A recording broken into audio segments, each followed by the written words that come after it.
Muito boa tarde às amigas e aos amigos do programa de pós-graduação em História da UFAM.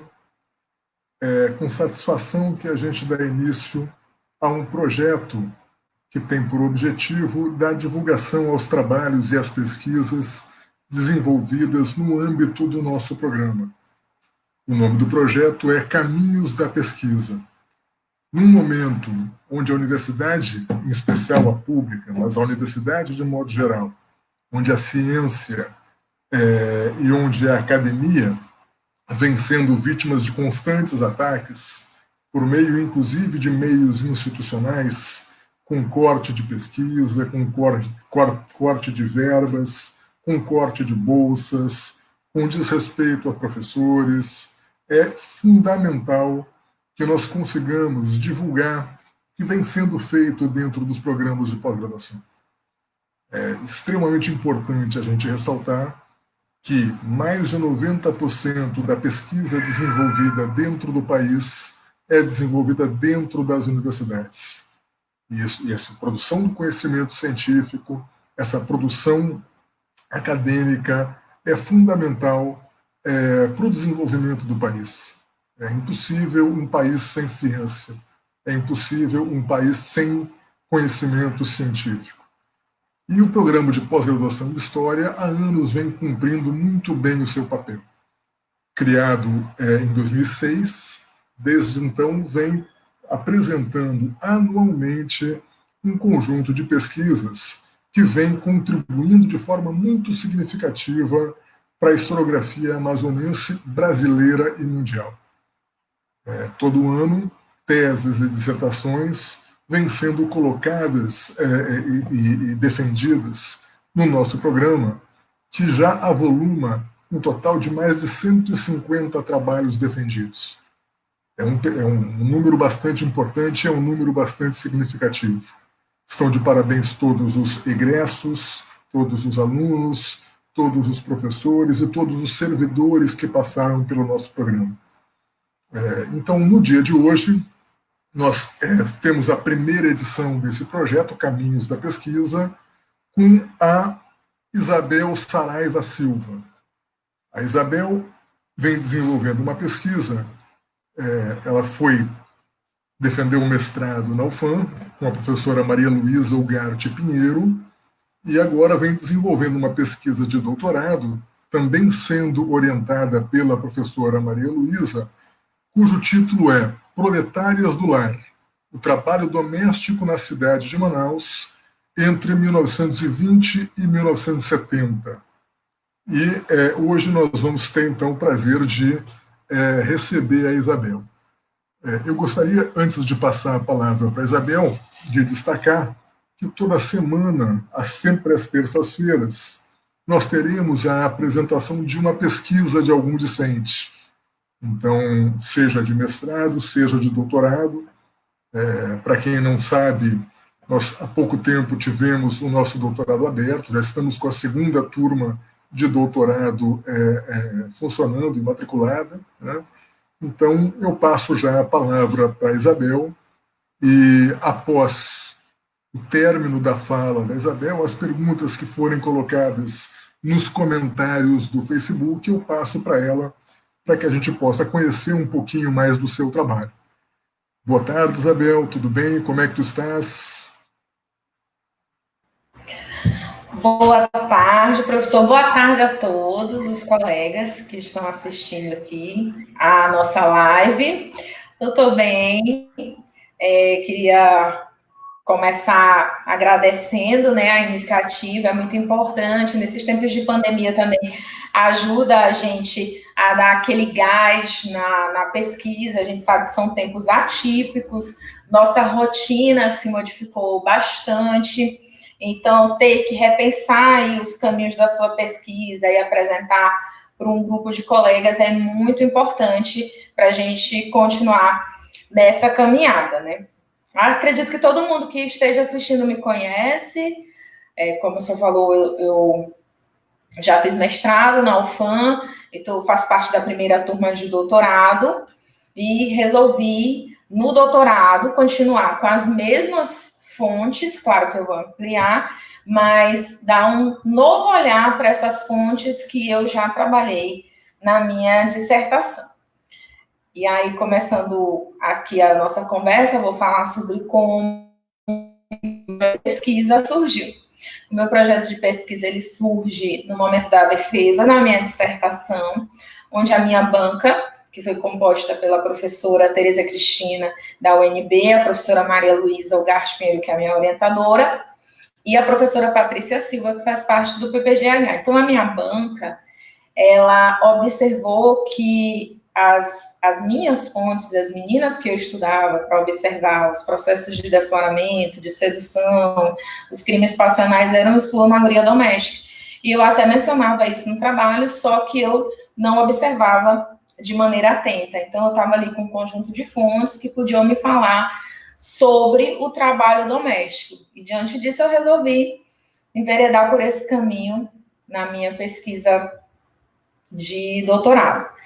Existem outros trabalhos, isso já foi citado na obra da professora Maria Luísa, que ela fez em conjunto com o professor Balcar. A Kalinka Avelino tem um projeto de PIBIC, em que ela faz essa análise do trabalho doméstico na cidade de Manaus, e eu, com base nesse trabalho, é claro, procurando aprofundar, e em conjunto com as minhas fontes, tentei aí escrever um projeto que vem passando por um momento de reformulação.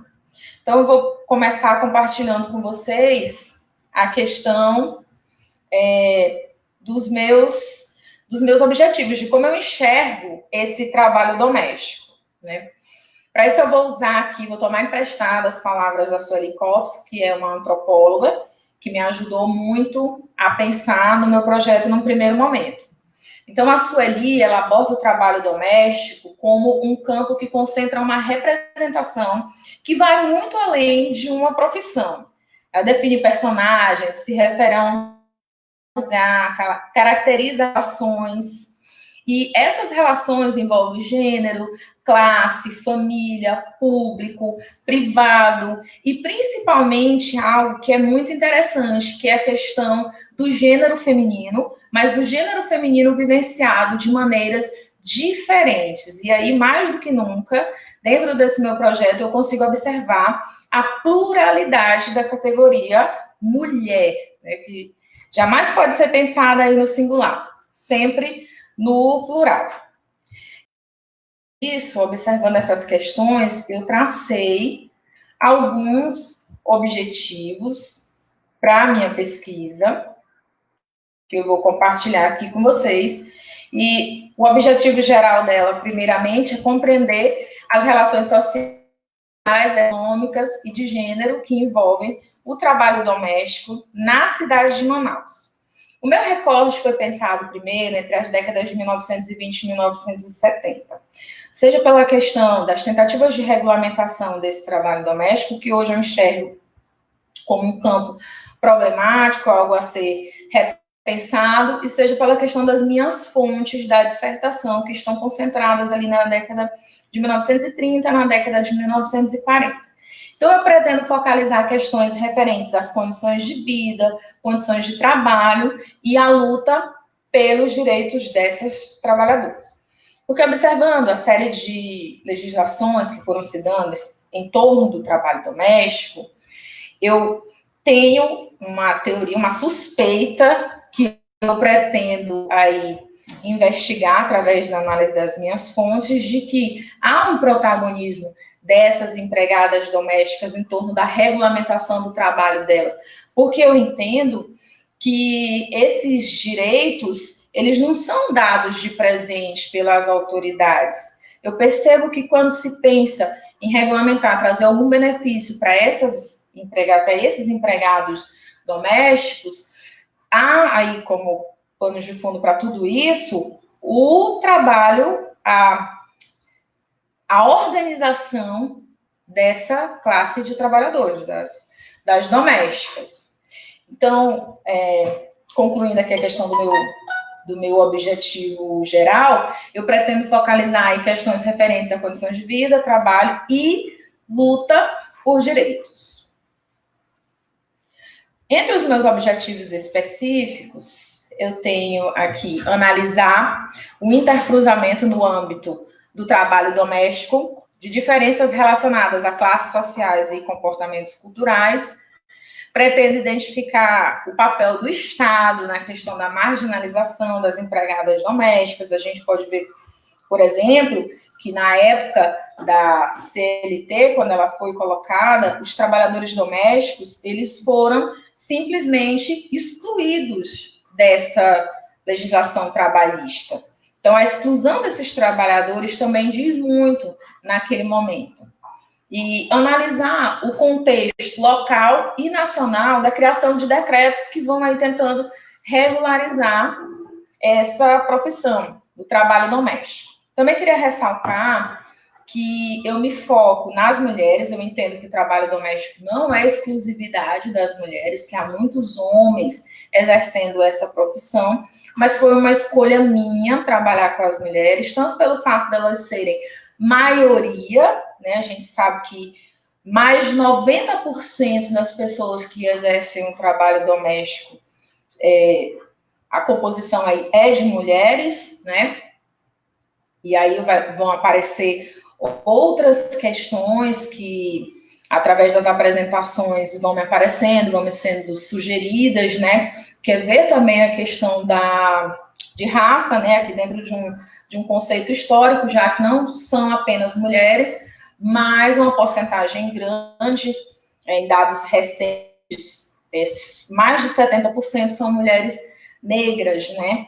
Então, isso tudo são questões aí que eu pretendo abordar. Quando eu construí o meu projeto, eu estava numa mentalidade muito ligada à questão da relação do trabalho doméstico com os resquícios da escravidão. Isso aparece muito no meu projeto. Hoje, vendo pesquisas principalmente aí como o da Flávia Fernandes, por exemplo, que é da Universidade Federal Fluminense, que atualmente é o grande nome do trabalho doméstico aí no Brasil, eu percebo que isso por si só não explica, que as questões relacionadas aí à precariedade das condições de trabalho doméstico vão muito além desses resquícios da escravidão, estão ligadas a vários fatores que vão se formando nesse período pós-abolição. Enfim, é um campo bastante abrangente. E também o fato de trabalhar com isso aqui em Manaus, capital do Amazonas, vai me levar para outros campos que eu vou ter que observar também, como, por exemplo, a questão do trabalho indígena, as meninas que eram retiradas das suas aldeias e eram educadas, domesticadas e entregues a famílias de presente para trabalhar aí como domésticas, são questões que eu vou observar. Até no início do meu projeto, eu cito a Domingas, personagem do Milton Ratum, que passa por essa situação, né, de ser retirada do seio da sua família, ser educada para ser doméstica e ser entregue a uma família. E isso é uma questão também que vai aparecer aí no meu trabalho, né? Bem, a minha pesquisa, ela é muito desafiadora. Cada vez que eu me lanço aí nesse campo, eu encontro várias perguntas. Enquanto pesquisadora, eu acho que isso é legal, porque as perguntas, elas vão nos movendo no sentido de caminhar, de pensar naquilo que a gente quer encontrar. O campo do trabalho doméstico é um campo de trabalho relativamente recente. O primeiro ST que teve dentro da ANPUL nacional, ele vai ocorrer em 2015, né? Então, é um campo aí que vem crescendo, mas que ainda carece de muitos estudos, e essa e outras questões me fazem acreditar na relevância social do meu trabalho. E é claro, né, que isso me dá todo um gás para mover aí a minha pesquisa, principalmente em tempos políticos tão difíceis como esses que a gente vem atravessando atualmente, né? Então, como eu coloquei para vocês anteriormente, né, um ponto interessante dessa minha pesquisa é perceber como esse gênero feminino, ele é diferentemente vivenciado dentro dessa relação de patroa e empregada.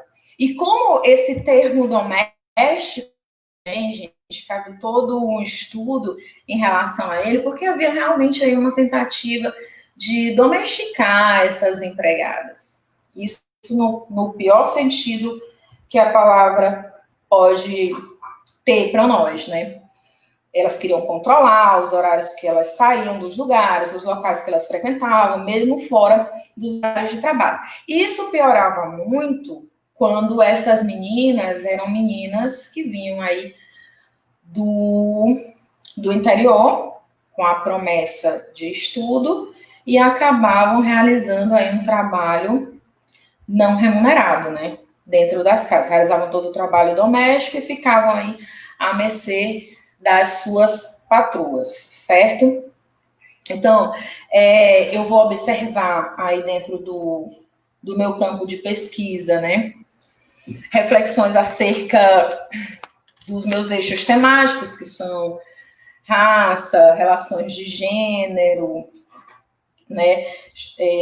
Vou verificar tudo que envolve aí, quer dizer, tudo é uma pretensão muito grande, mas vou tentar verificar esses intercruzamentos aí dentro do trabalho doméstico e, sobretudo, verificar o protagonismo dessas trabalhadoras aí no seu cotidiano, na forma de exercer o seu trabalho, porque dentro dos meus processos eu vejo que elas possuem uma rede de solidariedade que acaba protegendo elas de certos abusos dos patrões. Há, por exemplo, um caso que aparece numa fonte do judiciário para mim, em que a menina sendo maltratada empreende uma fuga e são outras empregadas domésticas que a protegem, que a tiram desse meio que não está lhe fazendo bem naquele momento. Então, a gente consegue perceber essa rede de solidariedade que faz a gente ver o protagonismo dessas empregadas domésticas, né? Elas não são apenas vítimas ali, elas também exercem aí o seu protagonismo enquanto sujeitas, tá? Acho que eu vou perceber que eu estou um pouquinho nervosa realmente aqui nessa conversa. Acho que ela vai ficar melhor quando começarem aí as perguntas, né? Mas tem uma série de coisas aí que eu quero descobrir através da análise das minhas fontes, coisas que me chamam a atenção. Por exemplo, por que quando essas meninas que realizavam esses trabalhos domésticos fugiam, por que a fuga delas era colocada no jornal, nos jornais locais, de maneira muito semelhante àquela em que eram denunciadas as fugas dos escravos no século XIX? Isso me chama muito a atenção nessa análise preliminar das minhas fontes, né? Em relação às minhas fontes, eu trabalho com as fontes do judiciário, que são fontes que eu encontro no arquivo do judiciário, que fica ali na Constantino Neri, o arquivo Júlia Mourão. Eu já comecei, as fontes que eu estou analisando de maneira preliminar, são fontes que eu já tenho catalogadas, porque eu usei na minha dissertação. É claro que eu pretendo ampliar. Aliás, já era para eu estar fazendo isso, mas a pandemia fechou, né, os arquivos. Então, essa pesquisa vai ter que esperar mais um pouco. E o meu segundo grupo de fontes vão ser aí as fontes relacionadas à imprensa, certo? O que esse jornal publica em relação a isso, muitas vezes eu consigo perceber que essas fontes se complementam, né? Em relação às fontes do judiciário, são fontes riquíssimas. Ali a gente tem, claro, um conjunto muito grande de vozes, de sujeitos que aparecem ali nessas falas, e através disso, claro, né, levando-se em consideração as peculiaridades dessa fonte, que há um crivo, que se passa ali pela voz do escrivão e tudo, mas essas fontes, elas conseguem me mostrar aspectos do cotidiano que em outras fontes a gente não encontra com a mesma riqueza. É claro, em relação assim, ao trabalho doméstico, eu preciso investigar com bastante cuidado, porque a intenção, pelo menos nos processos que eu tenho de maneira preliminar, não era analisar a profissão delas ou qualquer coisa do gênero, mas o cotidiano, essa relação delas com as patroas, com os patrões, vão aparecendo nesses processos, e é isso que eu vou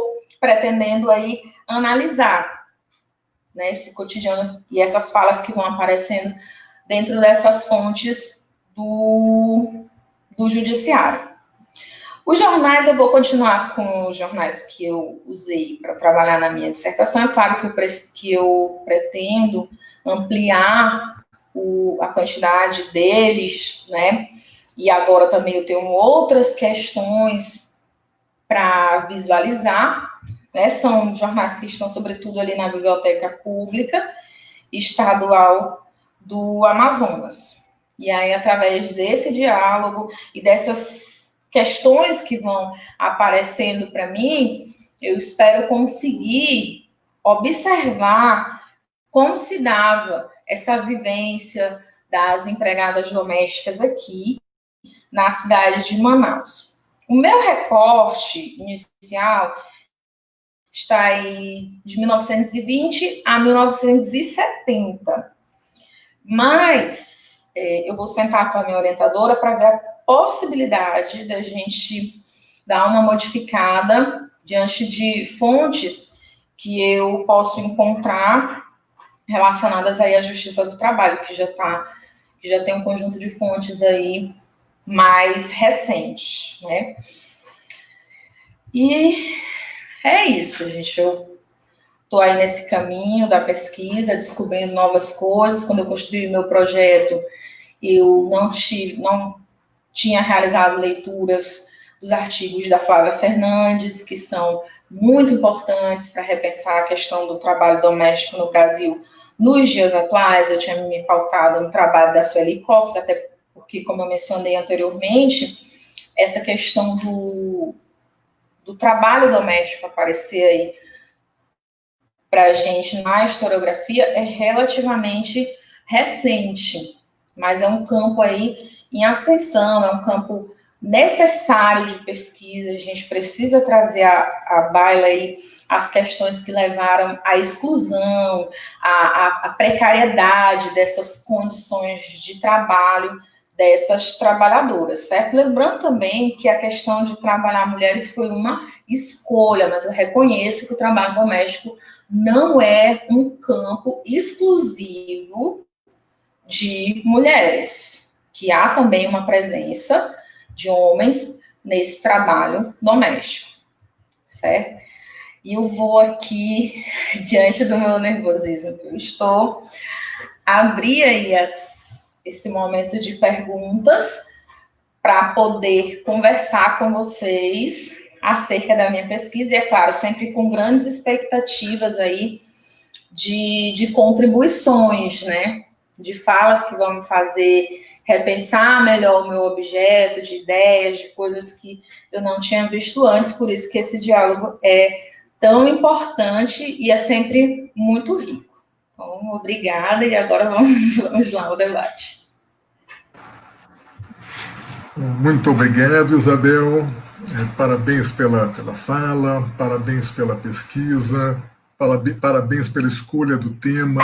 Pensar trabalho doméstico é uma tarefa muito importante, muito árdua, e dá protagonismo para essas mulheres que muitas vezes são invisibilizadas, e a própria ideia que desvincula o trabalho doméstico da questão do trabalho, né, eu acho muito importante. O teu tema é realmente fundamental. Então, há um conjunto de trabalhos hoje que vem discutindo, como tu muito bem disseste, a questão da domesticidade, a questão do trabalho feminino em casa, né, Isso é fundamental para a gente poder não refletir apenas sobre o período anterior, né, mas refletir sobre as nossas práticas cotidianas, sobre a importância da valorização do trabalho doméstico. Hoje, em tempos de pandemia, nós vimos o quanto essas mulheres e homens, né, mas predominantemente mulheres, sofreram justamente em função da vulnerabilidade a qual elas estão colocadas.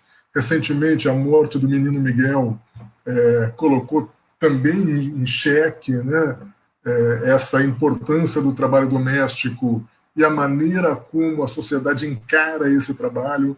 Então, quero parabenizar o teu trabalho pelo tema, pelo objeto, pela importância e pela coragem.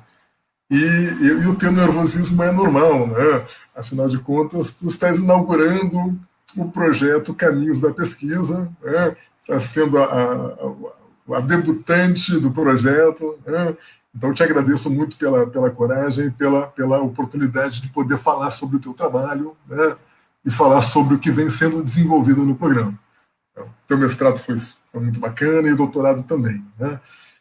Bom, então eu queria já, na condição, né, de moderador dessa fala, já colocar algumas questõezinhas, assim, bem tranquilas, para a gente começar a conversa, mas eu gostaria de antes parabenizar e dizer do meu contentamento com a nossa audiência. Então, nossos alunos de doutorado, nossos alunos de mestrado, todos estão comentando e falando aqui, né? A Rafa, a Jenny, a Bárbara, a Ângela, a Daniela, que está no Pará agora, inclusive, fazendo doutorado com a Edilza, a Luciane, alguns que eu não conheço, Risonilde, Marcelino, Valéria, Dulcirene, olha, uma turma grande, a Isabel, né, nossa Virgínia, Jomara, né? Então está uma audiência grande, importante aqui, e é muito bacana ter um monte de gente aqui para conversar com a gente. Bom, então a primeira questão que eu queria te fazer é justamente com relação ao título do projeto, né, e a minha enorme simpatia pela fonte que tu tem trabalhado, que é a fonte do Tribunal de Justiça, né? Então, a fonte judiciária ela tem um conjunto de peculiaridades e um conjunto de desafios, né? Eu, ao longo da minha vida acadêmica, trabalhei bastante com as fontes do judiciário, do Rio Grande do Sul, evidentemente, né? Agora que eu estou começando a trabalhar um pouquinho com o judiciário aqui do Amazonas, mas ainda não da mesma maneira como trabalhava lá.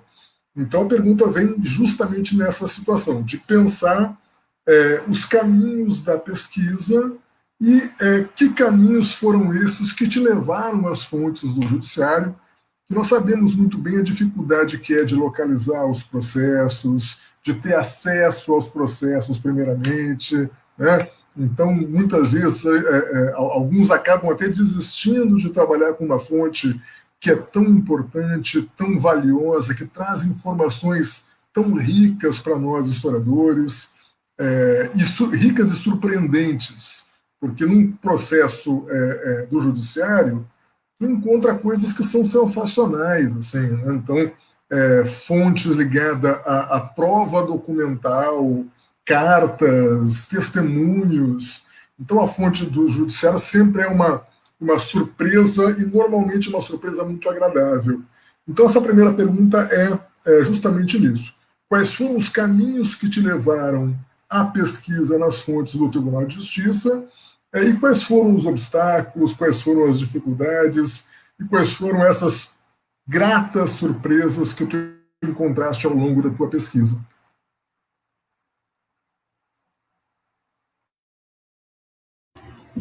Aí, professor, estou super empolgada com a pergunta, porque vou começar aqui pelo título, né? O meu título, ele divide opiniões. Tem gente que super curte, tem gente que super critica, né? Na verdade, eu não sei se todos têm a mesma dificuldade que eu, mas dar nome para os filhos, gente do céu, eu escrevo o capítulo inteiro, escrevo tudo que eu tenho que fazer, o nome fica ali por último, porque o nome é tão importante quanto o que você escreveu ali, né? E quando assim eu pensei, com a ajuda da minha amiga Daniela Cristã, que está aqui também assistindo, quando eu estava nessa dúvida de dar o nome, né?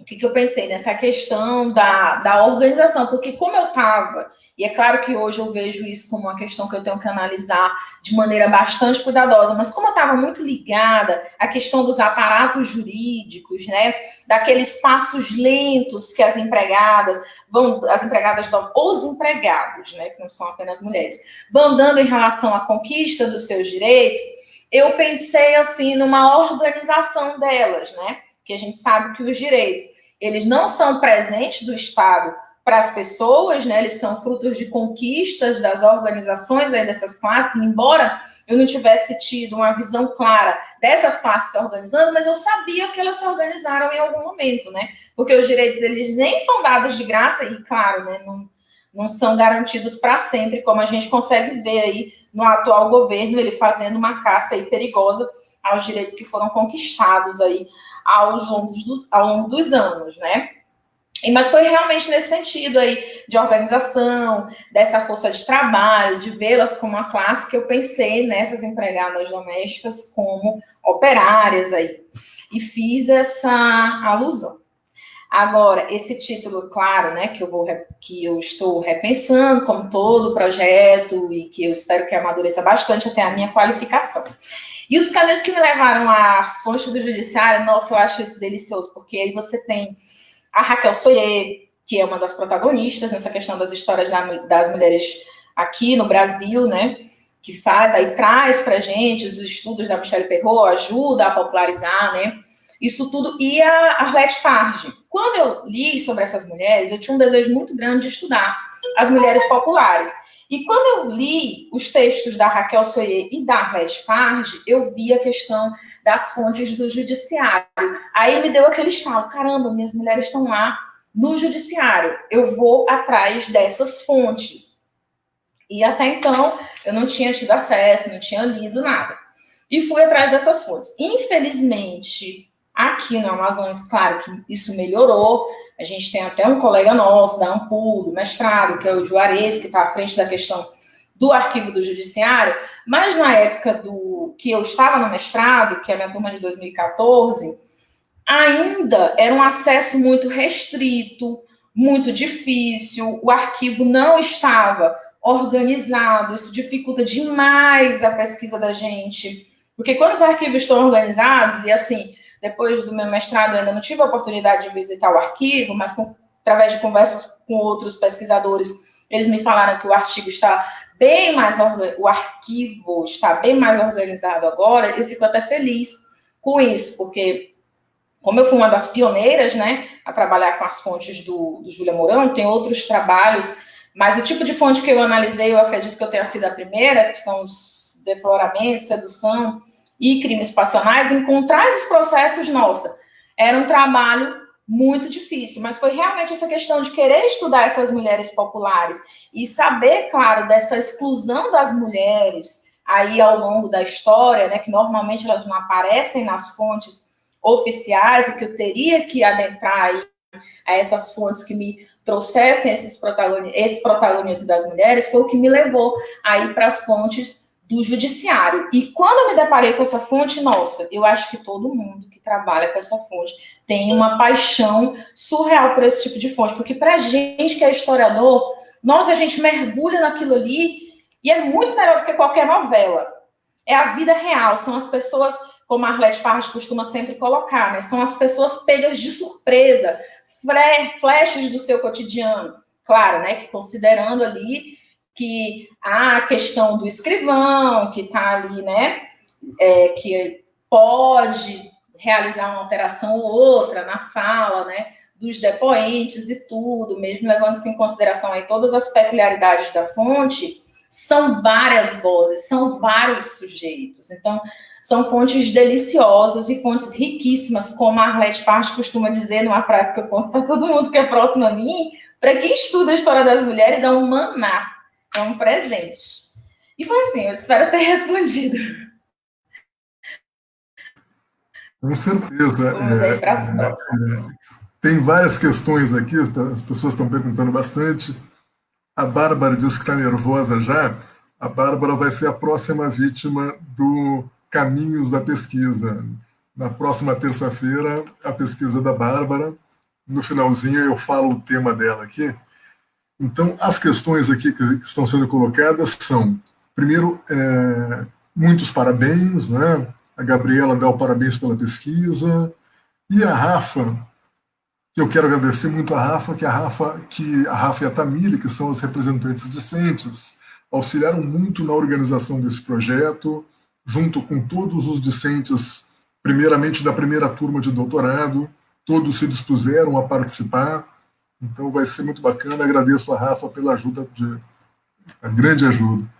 Aliás, o título foi invenção da Rafa, tá? O título do projeto.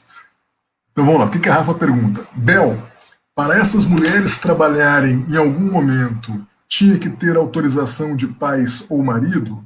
Isso aparece nas fontes? E se tem nas fontes um questionamento da natureza moral das mulheres no trabalho? Eu vou juntar mais umas 2 ou 3 perguntas para tu responder todas de uma vez só, tá? A Geise está lá no Rio fazendo o mestrado dela, né? Também oriunda aqui da UFAM, né? Então, um abraço para a Geise. Então, ela pergunta, Isabel, parabéns pela pesquisa, em primeiro lugar. Você falou do trabalho da Flávia, que é referência nesse assunto.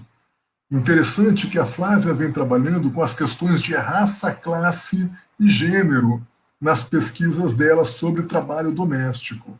Eu queria saber mais como aparece a questão racial nas suas fontes. Você consegue fotos? Elas falam abertamente sobre a cor das trabalhadoras? Se você puder falar um pouco disso, seria maneiro. E o James te dá os parabéns pela apresentação e pergunta como tu chegou a este recorte temporal. Tá? Então vamos começar pela Rafa, pela Geise e pelo James.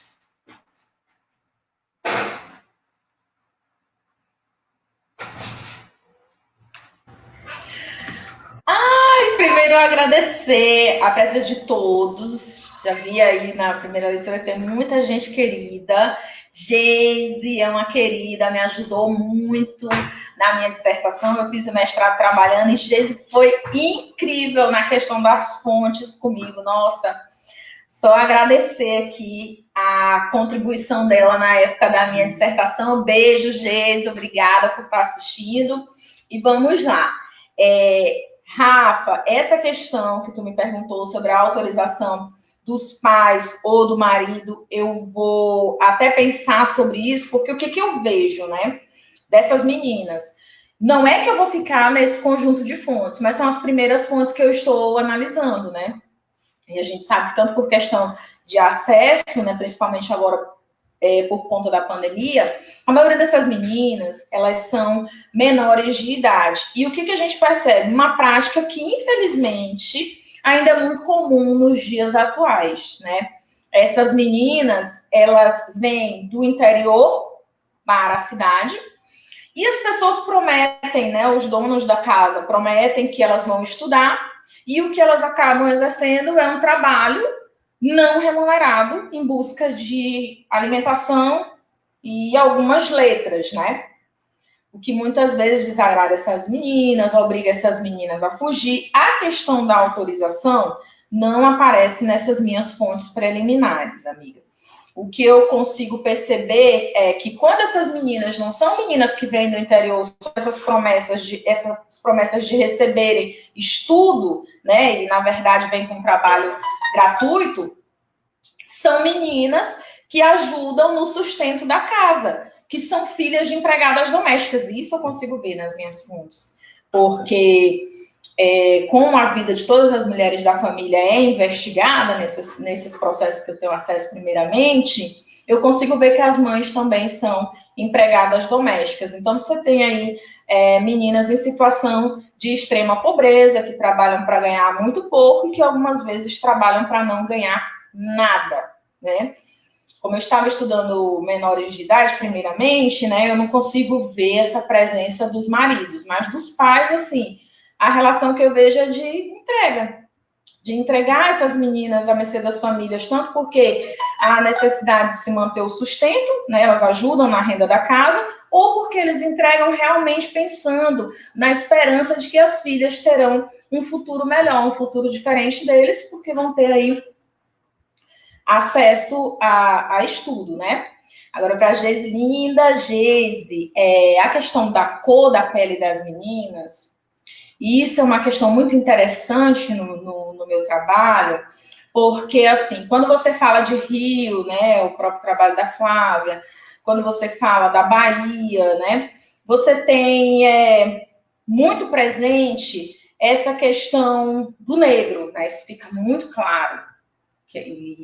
E aí a gente tem censos até recentes que a maioria das mulheres, né, que trabalham nisso, né, como empregadas domésticas, são negras, né?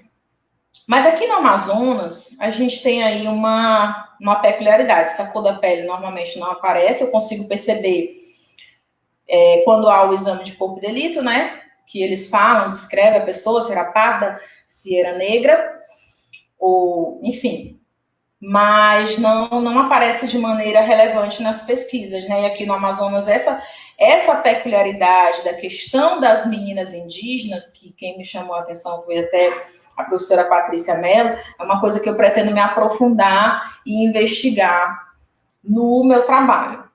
Em relação a como eu cheguei a esse recorte, o meu recorte eu mesma considero assim problemático, eu vou trabalhar para mudar, para poder fechar de maneira que esteja mais a contento aí, porque esse recorte, eu pensei, de acordo com as leis, né? Lá na década de 1920, eu tenho o primeiro decreto de regulamentação do trabalho doméstico. E na década de 1970, elas ganham, em 1972, para ser mais exata, elas ganham o direito de ter carteira assinada. Né? Para nós parece um absurdo. Enfim, então eu balizei nessas leis, mas hoje eu compreendo que é uma baliza problemática, que precisa ser repensada, e inclusive tem uma possibilidade de empurrar mais o meu recorte para poder abranger outras fontes que vão me trazer uma melhor visão desse desenrolar do trabalho doméstico aí no século XX. Então, espero ter respondido, gente. Vamos lá. Obrigado, Isabel. Olha aqui, a Virgínia, do mestrado profissional em História da Unifespa, do Pará, está se fazendo presente aqui. Um abraço para a Virgínia. A Sara diz que é uma pesquisa super interessante. A Valéria pergunta se houve dificuldade com os termos jurídicos na interpretação das fontes. Valéria Moraes. O PPGH que te dá os parabéns. Eu acho que é o Jailson. A Mônica Xavier pergunta: muito bem, Isabel. Parabéns pela apresentação. Tema super importante. Faz pouquíssimo tempo, 2015, que os trabalhadores domésticos no Brasil conseguiram equiparar seus direitos aos demais trabalhadores. Fundamental.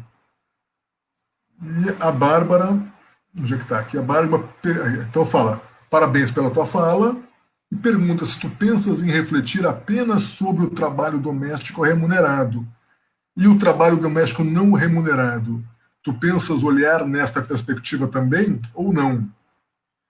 Ela criou um Facebook para compartilhar esse momento conosco. Olha que honra para a gente, Bárbara. Valeu.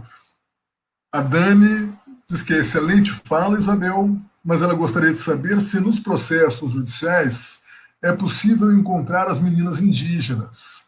Você encontrou processos de qual período? Ah, a Geise está no doutorado, é verdade. Desculpa, Geise, me enganei aqui.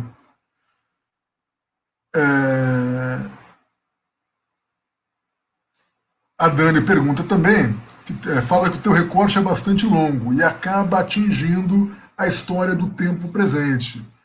E ela gostaria de saber se você pretende lançar mão das fontes orais. Então, tu responde essas aí?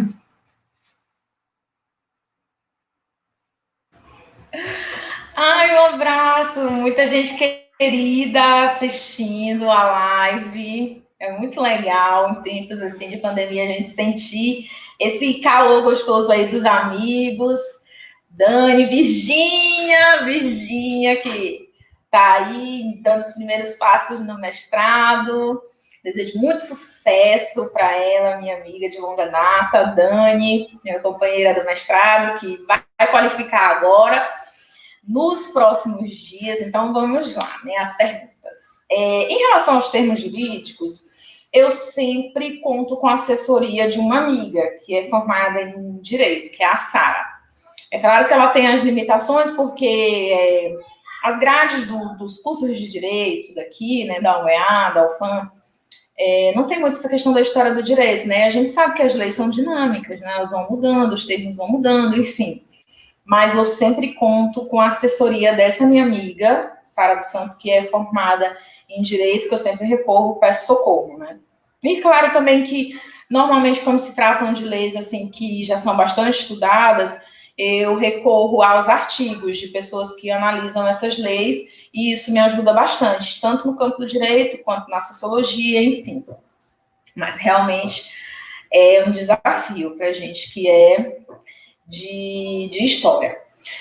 Bárbara, uma reflexão incrível aí. Se eu vou trabalhar só a questão do trabalho doméstico remunerado, eu vou pensar sobre a tua pergunta, porque realmente, né, acho que todo mundo que é da minha turma estava presente quando o meu projeto foi analisado, e assim, quando eu vi a amplitude do que eu estava querendo pesquisar, eu realmente tomei um susto, e eu fiquei assim, até bastante preocupada, num primeiro momento, com a abrangência de coisas que vão surgindo ali na minha pesquisa que eu tenho que abordar, né? Como trabalho indígena, a questão da migração, já que Manaus, né, tem essa tradição de reunir pessoas de vários lugares e tal. Então, Bárbara, isso está dentro de uma das questões que eu vou pensar se eu vou abarcar ou não, né? Eu e a minha orientadora, a gente está analisando aí para fechar tudo bonitinho, né? Mas muito obrigada. Mais uma coisa para pensar. Eu acho que isso é que é o gostoso, né, desses diálogos, porque as pessoas vão trazendo perguntas que vão fazendo a gente pensar. Já muitas obras, assim, que eu tive acesso, foram sugestões dadas nessas apresentações e acho isso muito importante. Dani, minha amiga querida, tá na UFPA. Dani, essas meninas indígenas, assim, vou te confessar que a primeira observação que eu fiz sobre o trabalho dessas meninas foi na obra do Ratum, né? A personagem do Mingas, que é bastante significativa, né? E aí a gente sabe, tá, é literatura, mas a gente sabe que isso não é criado do nada, né? Que traz essa vivência do autor, enfim, essa relação entre história e literatura já é algo bastante consolidado aí na academia. Nos meus processos, né? Eles, como a questão é outra, eles se focam em observar outras questões, eles não tratam, essa menina é negra, essa menina é indígena, essa menina é isso, né? A gente consegue observar estudando aí minuciosamente, porque há algumas deixas para isso, né? Por exemplo, o exame que era realizado nas meninas, né? Ele fala da cor da pele, fala da estatura, algumas coisas que levam a gente a ter algumas pistas de quem são essas meninas, mas diretamente não. Mas a existência da Domingas e, enfim, a experiência da professora Patrícia Mello, né, que já tem aí longos anos de pesquisa em história do Amazonas, me fizeram ver que eu tenho que voltar aí o meu olhar para a questão dessas meninas, da forte presença dessas meninas indígenas, porque existiam até escolas, né, próprias para ensinar as prendas domésticas para essas meninas e logo depois entregá-las aí a famílias influentes na cidade de Manaus. E é isso, gente. Vamos ali para a próxima rodada. Vamos aqui. Então, o Resonilde te dá os parabéns. Diz que é muito interessante a temática. A Jéssica Daisy, ela te dá os parabéns pela pesquisa e pergunta se você já considerou análises de meninas que não se reconhecem como negras, e sim pardas, já que a afirmação da identidade negra ainda causa estranhamento no Amazonas. E pergunta também se tu já considerou em algum momento da pesquisa abordar sobre as meninas que acabam por gerar filhos misteriosos, sem pais conhecidos, abordando assédio e violação por parte dos patrões. E a Suena diz que na pesquisa dela, que é sobre migração, aparece também a questão do trabalho doméstico de meninas entre 11 e 16 anos, que vão para Manaus, e em alguns casos em Belém, em busca de estudos que acabam trabalhando na casa de tios ou conhecidos. Ela tem como recorte o período de 70 a 2018 e pergunta se nas tuas fontes aparece que local predomina a ida dessas trabalhadoras para Manaus. Tá? A Deise te dá os parabéns pela pesquisa de grande relevância. A Maria pergunta se você achou alguma coisa sobre a organização de cooperações, no caso cooperativas ou cooperações, dessas trabalhadoras que você está pesquisando. E te dá os parabéns.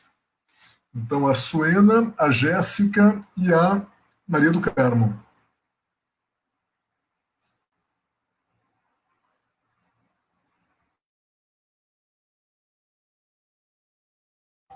Mais uma vez, assim, queria ressaltar que é um prazer. Tanta gente querida aqui compartilhando esse momento. Eu esqueci de responder sobre a história oral que a Dani fez no bloco passado, então vou começar falando sobre isso. Como eu ainda vou fechar direitinho o meu recorte, né? Ter uma conversa com a minha orientadora e a gente vai analisar como vai ficar. Eu não sei, né? Num primeiro momento, eu não pretendo, porque assim, como o trabalho doméstico e através das próprias perguntas isso fica bem claro para a gente, né? É uma questão bastante abrangente. Você tem questões relacionadas à violência, né? Enfim, várias coisas aí a serem abordadas, né? Porque, infelizmente, o trabalho doméstico está muito relacionado também à violência sexual, né? A própria história da Domingas traz um pouco disso para a gente, né? Ninguém sabe quem é o pai do filho que ela tem, né? Na história do Ratum. E como eu falei, né, essas histórias não são tiradas do nada, elas aparecem aí das vivências das pessoas. Então, no primeiro momento, eu não sei se vou enveredar por esse tipo de fonte, né?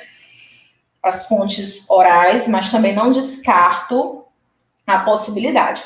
Em relação às cooperativas, gente, meu sonho é encontrar alguma coisa sobre essas cooperativas, meu sonho. Porque, como eu já compartilhei aqui com vocês, né? Eu sei que elas se organizavam, porque a partir do momento que você tem aí essas leis que trazem um benefício, embora sejam benefícios aí longe do ideal, mas eu consigo perceber que há o protagonismo dessas empregadas domésticas, que está aí um momento de busca, né? Por essas respostas. De onde vêm essas meninas aqui? No período que eu estudei aqui da cidade de Manaus, elas vêm do interior do Amazonas, de Itacoatiara, de cidades próximas, né? Daqui de Manaus e até cidades mais distantes, e incrivelmente, ou não tão incrivelmente, porque já há um longo histórico de imigração, né?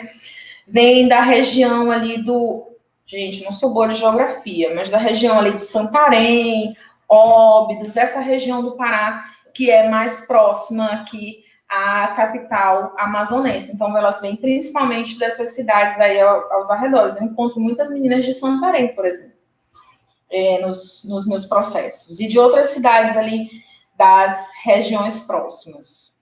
Tomara que eu não tenha esquecido de ninguém. Mas se eu não tiver respondido, vamos lá, pergunta de novo, que eu respondo. Desculpa, leve em consideração aí o meu nervosismo. Beleza. Bom, o André, aqui um abração para o André. O André dá os parabéns para o teu trabalho, né?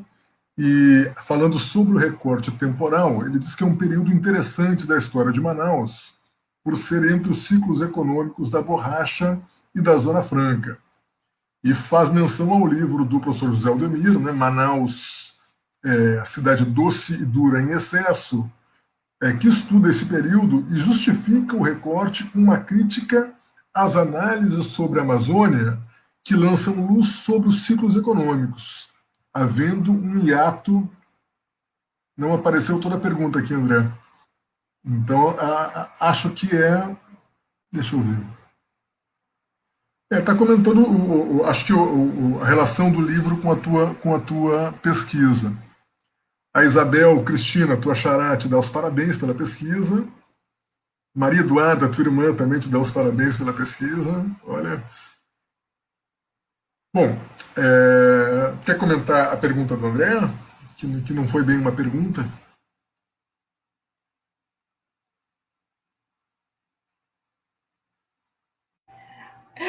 Legal, assim, eu queria muito, né, que desse para a gente poder ver qual foi toda a frase, mas realmente, né, a gente vê na historiografia esse ato, né, entre o boom da borracha e o período da Zona Franca, e parece que Manaus deixa de existir nesse período. A Isabel aparecendo ali ao fundo, a Isabel está aqui na live, dando apoio moral. A Isabel Cristina, minha xará, fugiu ela, não quer aparecer. Mas realmente, né, aí você tem esse hiato, né, aqui na parece que Manaus deixa de existir, para de existir ali no final do boom da borracha, né, e volta a existir somente na Zona Franca. Não, né, a gente sabe que a cidade continua, como diz o Tiago de Mello no seu livro de memória, né, os ricos continuaram ricos, eles deram seu jeito, e as pessoas continuaram aí a existir, né. E a gente, esses meus processos, eles se passam justamente nesse período, né? Eu falo muito da questão das leis, porque foi o que me balizou, mesmo sabendo que isso é bastante problemático, e eu estou revendo, mas os meus processos iniciais também se dão aí nessa época. Então, você vê que a cidade, ela continua, né? Essas meninas são empregadas domésticas, mas aparecem outras atividades econômicas também, aqui na cidade de Manaus. E eu acho até bacana falar sobre esse período, porque ajuda também, né, a trazer mais discussões aí relacionadas a isso que é colocado como uma lacuna. E é isso. Beijo aí para todo mundo que está presente, está me dando esse apoio moral. Beleza, então nós gostaríamos de agradecer bastante a Isabel por essa fala bastante rica, de uma pesquisa muito promissora e que já vem apresentando frutos importantíssimos. Essa é a primeira edição desse projeto Caminhos da Pesquisa, que é um projeto do Programa de Pós-Graduação em História, que tem por objetivo fundamental da divulgação e da visibilidade para as pesquisas que vêm sendo realizadas no âmbito do programa. E aí, queria agradecer muito a todos os alunos discentes do programa que se concordaram, que se interessaram por participar. Então, a cada semana vai ter uma fala como esta da Isabel, uma fala riquíssima sobre o trabalho doméstico. Na semana que vem, nós teremos a presença da Bárbara Rebeca de Lira, que, segundo ela, já está nervosa, e que vai apresentar a sua pesquisa desenvolvida no programa de pós-graduação em História, pesquisa de doutorado, cujo tema é, abre aspas, sou prostituta, sou de programa na zona sim, mas em casa sou mãe, sou mulher, fecha aspas, experiências e militâncias das profissionais do sexo em Manaus, de 1990 a 2019. Então, as mulheres estão tomando conta dos caminhos da pesquisa e com muito direito. Então, acima de tudo, nós gostaríamos de convidar vocês a acompanharem as lives, acompanharem esses episódios do Caminho da Pesquisa, porque, acima de tudo, a pesquisa resiste, a arte resiste, a ciência resiste, e o programa de pós-graduação em História também resiste, apesar dos cortes de verba, apesar de todas as críticas que as áreas das humanidades têm recebido, e a história, particularmente em função do posicionamento crítico que caracteriza a nossa área, né? Então a gente resiste, a história resiste, a arte resiste, a pesquisa resiste, e a gente vai continuar fazendo pesquisa assim, a gente vai continuar fazendo ciência assim, né? E agradeço a todos os discentes do programa, agradeço profundamente a Rafa e a Tamile, que são as representantes discentes, que estão dando um apoio gigantesco a esse projeto. Um abração para o Jailson, meu amigo e nosso sensacional secretário. Sem o Jailson, o programa para, né? Então, é isso. Então, aguardamos vocês aqui na semana que vem. Este vídeo ele vai estar disponível nos canais do PPGH, e a dissertação de mestrado da Isabel está no site do programa. Para aqueles que quiserem conhecer um pouquinho mais sobre o trabalho da Isabel, eu sugiro, né, e recomendo muito que acessem o site, procurem pela dissertação da Isabel, e daqui a um tempinho vai ter a tese da Isabel lá. Tá bom? Muito obrigado, uma boa noite a todos. Boa noite, Isabel, obrigado.